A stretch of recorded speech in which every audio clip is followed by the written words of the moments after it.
Are you a party person? Like, you're really missing the events. You're having fever dreams about the fete, reminiscing about people jumping, the music blasting, the bass replacing your heartbeat. When the place reopen, nobody must shut down the parties. They must go till morning. Well, if you're that kind of person, there's been a recent case in the court that you'd be very interested in.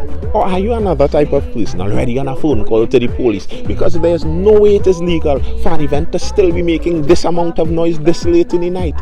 It is unreasonable, it is disturbing your peace, and the police must shut it down. Well, you'd be interested in this case too. The story goes that back in 2019, in the run-up to Carnival, a promoter held an event in the Queen's Park Savannah called Tailgate. The thing is though, before you host an event like that in Trinidad, you need to get a permit, a noise variation permit, from the Environmental Management Authority of Trinidad and Tobago, the EME, and they did get that permit. On this permit, it tells you just how much noise you can make and for how long you can make that much noise. From the moment the EMA began taking records of the noise levels till they shut the event down somewhere near midnight, they continuously fluctuated over the agreed upon noise levels in the noise variation permit. But that's not even the question here. The question is really whether the EMA and the police had the authority to shut it down.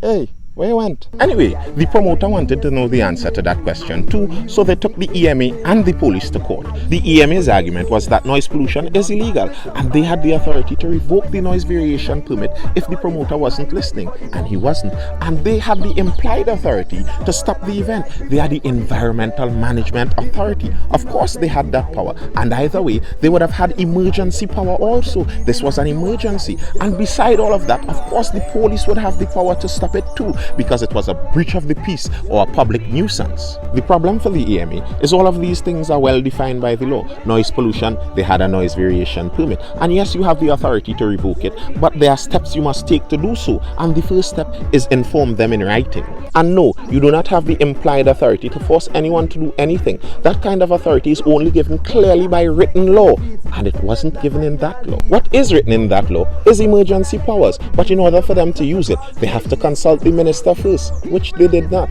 As for the police powers, if it was indeed a breach of peace, the only power according to the law that the police have in that case is to arrest someone, not turn off the music. And it couldn't have been a public nuisance because there is no record of the public complaining.